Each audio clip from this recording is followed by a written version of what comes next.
everybody, it's Allison Williams here, your host of the Crushing Chaos with Law Firm Mentor podcast. Law Firm Mentor is a business coaching service for solo and small law firm attorneys. We help you to grow your revenues, crush chaos in business, and make more money.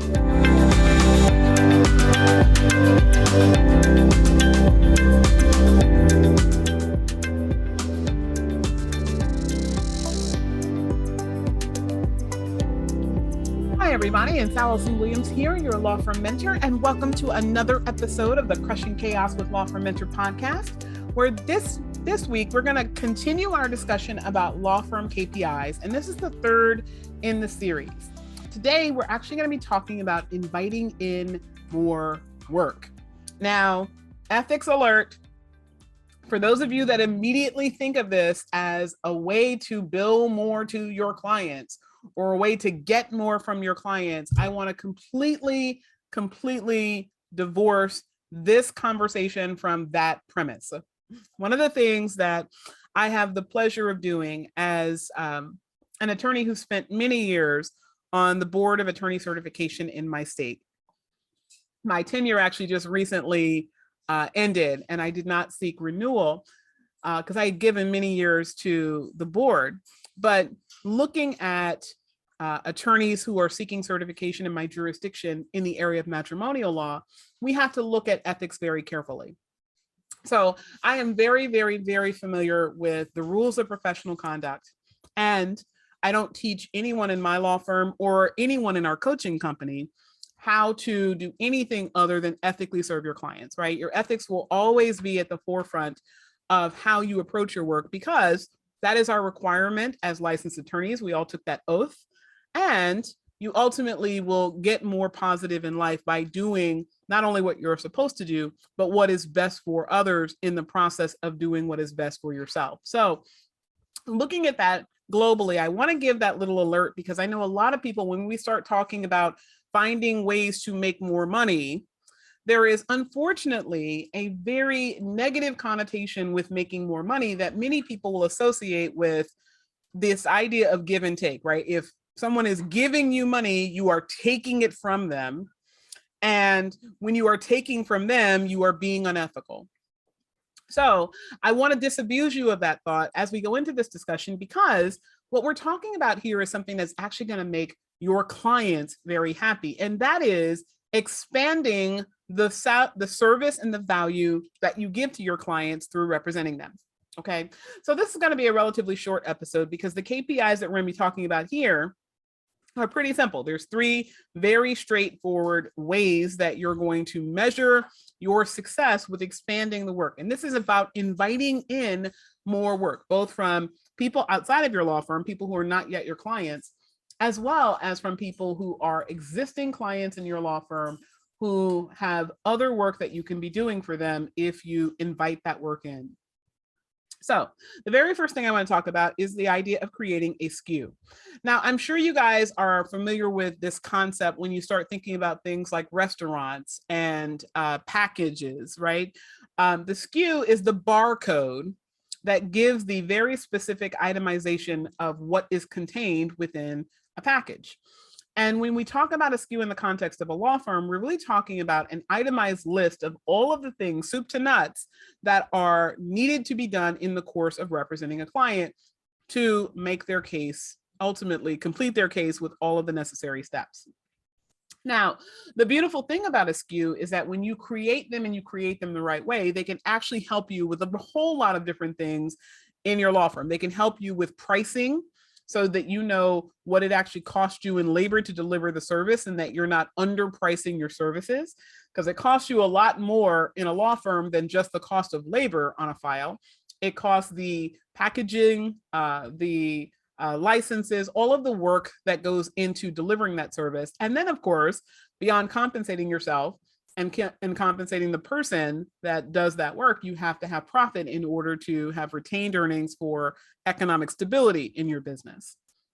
So the SKU can help you with that. But in this context, when we talk about inviting in more work, what you're really talking about is knowing everything that can and should be done on a file. Now, everything that can be done does not have to be done all the time. And if we're honest with ourselves about this, there are many, many, many lawyers, I would argue probably a majority of lawyers, who at some point in time had to quote unquote cut corners on delivering a legal service because they did not have adequate time. Right. So what ends up happening is you take in a lot of cases and they all start cooking, so to speak, at the same time. Right. All of a sudden, everybody's got a court hearing. All of a sudden, everybody's got an emergency. All of a sudden, every adverse attorney that you have is reaching out for settlement proposals or sending you discovery that you have to review. And all of a sudden, it's landing. Right. Now, if you get to a point of having a thoroughly, highly systematized legal practice, which is something that we teach in our program, Systematize Your Law Business, that's actually coming up in a couple of weeks, and something that we teach in our masterclass, the Crushing Chaos Masterclass, one of the things that you'll get to the point of understanding is how to look at the volume of your work and level it out so you're not in a state of 1 minute we're completely overwhelmed and the next minute we're twiddling our thumbs looking for things to do. But the skew, excuse me, the skew can actually help you when you start looking at all of those missed opportunities on a file. So it could be everything from calling your client to check in on how they're doing with discovery, to having substantive conversations with your client about different settlement options long before you get to the settlement table so that you're advising the client as you go through the process. Neither one of those things, if not done, is going to prevent you from ethically and appropriately representing a client. In fact, you can get a great result not touching a file, and you can have a mediocre result doing everything on a file. Usually, you're going to find that there are opportunities for you to give more value to a client. But the ways that we are ultimately able to do that is by making sure that we have all of the tasks in a file itemized. And for a purpose of key performance indicators, what you really want to look to is how much of the activity in your SKU is actually being done on a regular basis. In other words, when you are in the process of, for instance, working with an expert, are you meeting with your client to talk about how you're going to choose the expert? Are you having conversations with your expert about the ways that you see them working on your files? Are you sending them all of the requisite documents in great detail with great analysis and explanation? Or are you just kind of saying, enclosed, please find, and here's the list, right? Are there ways that you can go deeper into your analysis and deeper into your client advising? And that typically is going to be found that if you have these things itemized in your SKU, the question becomes what percentage of your SKU is actually being delivered in the course of providing your service. Almost invariably, if you really look at it, there are areas where you are not going as deeply as you could in advising your clients, not because you don't care about them, not because you're not ethical, but because you don't have the time. And if you start planning out your work, you tend to get a better result overall than if you had simply left it to chance of just, hey, I got to work, I got a file, let me just do some work on it. All right, the second KPI that we're going to talk about when we talk about inviting in more work is talking about inviting the next event. Okay, now this is a very yes or no, did you do this type of analysis, right? So for purposes of KPIs, what you're really going to be looking at is having some form of checklist, some form of template where you actually can have someone verify that they did in fact do this particular task, which is inviting the next conversation, okay? The next event on the file. So every touch point on a file requires a next scheduled touch point, right? When you are advising a client, you should really be advising them about past, present, and future. Every conversation should cover past, present, and future. The past is when last we were together, we covered X. The present is right now, today, our agenda is to cover A, B, and C.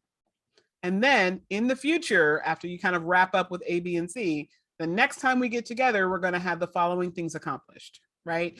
And the beautiful thing about that is that you keep a case moving forward by virtue of how you are communicating with your client. You are inviting them to take next actions. You're inviting them to involve themselves in moving their case forward, and you're inviting them to reach out to you to ensure that the next step is done. Now, before you say, oh my God, that would be catastrophe. I don't want my clients calling me anymore. I don't want my clients reaching out anymore. The reality is you make money from serving your clients. That means the more you serve your clients, the more money you will make. So if you are feeling overwhelmed by the thought of having more work coming at you from your existing clients, that typically means you are at some stage of needing to hire so that more work is available to come at you or to other members of your team so that you can generate more off of your existing work. Far too often, the money mindset that says a lawyer is a rich person who is taking from a poor client and helping a client at a time of distress and therefore greedy if they are looking to get paid. That mindset is a societal toxicity that unfortunately we absorb as lawyers, right? And we desire to be good people. Most people I know went into lawyering to accomplish some good. And whether they ultimately stumbled upon accomplishing good or it was always their intention, you're a steward of society, right? You are someone who is necessary for the well-functioning of society, but we get a lot of flack for wanting to be compensated for our work. And so oftentimes lawyers will not invite the next event, not want to do more, not look for ways to add more service or more value because they're buying into that story that kind of runs in the ether of our society all the time, that lawyers are money hungry, greedy, etc. And as a result, in order to be perceived as a positive lawyer, you try to do as little as possible on the file so that you are not thought of as greasing your client. And that mindset is very unhealthy because oftentimes that can preclude you from doing everything that you minimally need to do. But assume that you do everything you're required to do. You're just not doing the extra, because a lot of times people will think of the quote unquote extra as another way to make more money alone. And I would never advocate that. In fact, what I have found is that when I do more for my clients, they are actually more inclined to pay the bill, even if they are financially distressed by the bill. So that means my doing less doesn't typically invite my clients to pay their bill because, oh, my lawyer could have done so much more work, but she was nice enough to do the minimum so I would have a lower bill. So let me make sure I pay it, right? That's not the line of thinking of most clients. Most clients would say, they have no awareness of what you are doing or are not doing. They're only aware of what you send them as a document, right? They can see your physical production. And they can understand when you have conversations with them that you have done something, because typically you're updating them on a court hearing or a conversation with an adverse party or an adverse attorney or something going on in their case. So they know you're working. But most clients don't have a real conception of how much it takes to analyze a case, work up a case, research, and so forth. So your doing less work doesn't truly benefit them in the sense of they get something out of it because they're not aware of it most of the time. Even when you tell them I'm doing a lot less than I could be doing, they still don't get that, right? I remember the first time I came to that awareness, I was at the courthouse and I had a client that was a little emotionally needy. So I checked in with her when I first got there.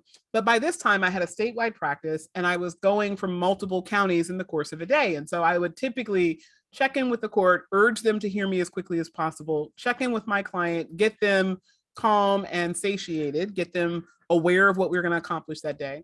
And then I would go off to a quiet corner to work until the court called our case. And initially, I thought I'm doing something great for my clients because they're off the clock when I'm serving another client, right? So their bill is going to be lower. But then I realized that I had one client who called me after court. We got her everything that she wanted. And she called me and she said, I was really disappointed in court today. And I thought, how could you possibly be disappointed? I got you everything you asked for. And she said, well, you just kind of stuck me in a corner and didn't talk to me. And then I explained to her, I said, well, I actually called myself doing you a favor by virtue of working on another file because, I'm not charging you during that time. You're going to see that your bill is quite a bit lower than it would have been had I been sitting there with you, kind of just waiting to be heard. And she said, I know, but it was so anxiety producing. And if I had just had you there to talk to during that time, I would have felt so much better. And that's when it hit me that even though I was doing what I thought was best for the client, I wasn't involving the client in making that choice, right? So sometimes the way that we would involve a client was simply to tell them, this is what my plan is for court. Are you on board with that? And the client says, I'd rather pay you to spend time with me, talk me through, etc. Or even there's got to be some compromise. I don't want to just be seen, greeted, and then have you disappear. You can actually start to finagle some better results there. But on the vein of talking about KPIs, when we talk about advise clients differently, this is pretty simple. It really is just having a past, present, and future orientation of everything that you do with the client. Everything harkens back to what you last did, talks about what you're going to do today, and then summarizes what you did today and what's going to happen next. And when you do that and you just verify, you can either create yourself kind of like a checklist or a checkoff box. Yes, past, present, and future, we're done with advising the client. When you have that type of process, and that becomes institutionalized, you tend to invite your clients to stay engaged with you, which tends to keep your clients emotionally connected to the work that you're actually doing. That emotional connection is usually going to be a greater benefit to them and to you because they are more likely to refer additional clients. They are more likely to seek you out for additional work, and they are more likely to be satisfied with the fact that you are immersed with them and thus pay their bill. You're normally going to see a higher collection rate, which is one of the KPIs we talked about in our last episode, when you have that immersive experience. So the past, present, future becomes something that you want to be tracking and look at whether or not in those cases where you didn't do past, present, and future, did you actually get a result that the client paid you more or less money than the average case value, that the client was or was not likely to refer someone else, right? Either based on a closeout survey or based on their actual behavior.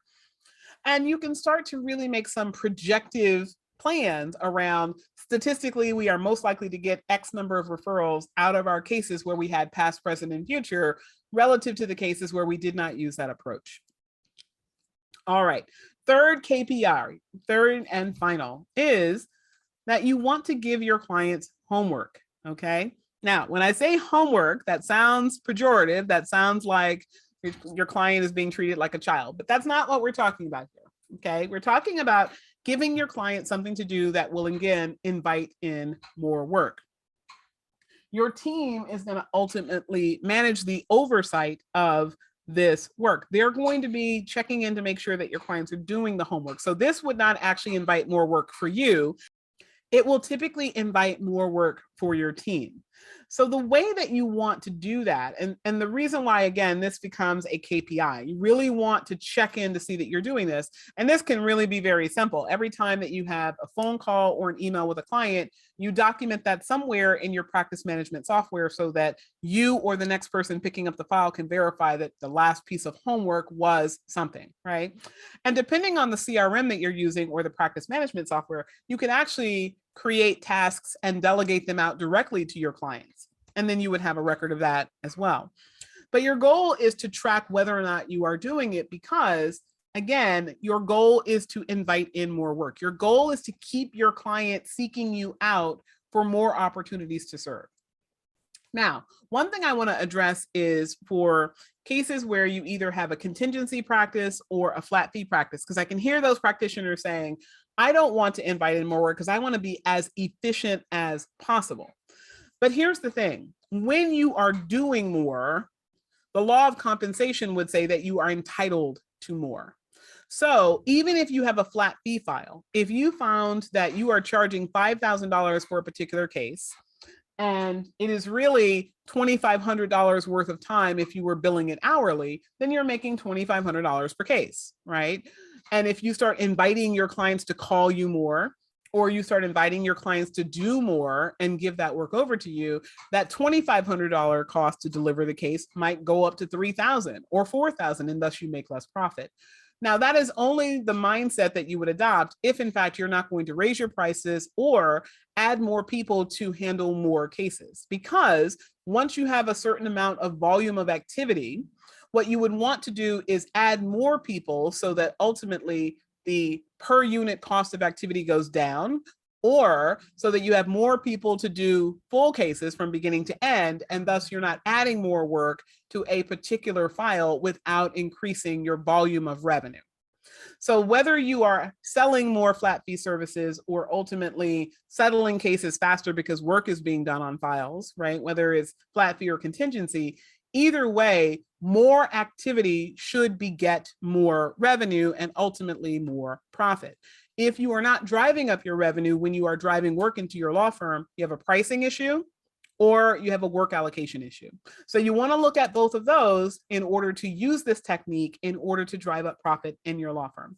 All right, everyone, I'm Allison Williams, your law firm mentor, and today we have been talking about the third in our final series on Law Firm KPIs. We first started by talking about our sales, we first started talking about getting the work, which was through sales and marketing.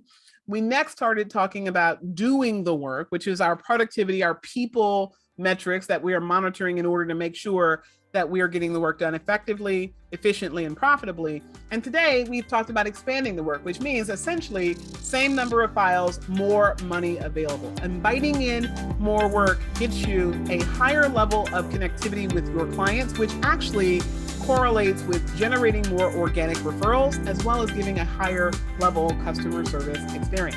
All right, everyone, we'll see you on the next show.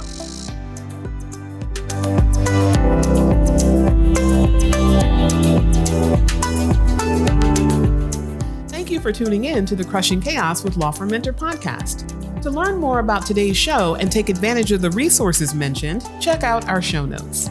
And if you enjoyed today's episode, take a moment to follow the podcast wherever you get your podcasts and leave us a rating and review.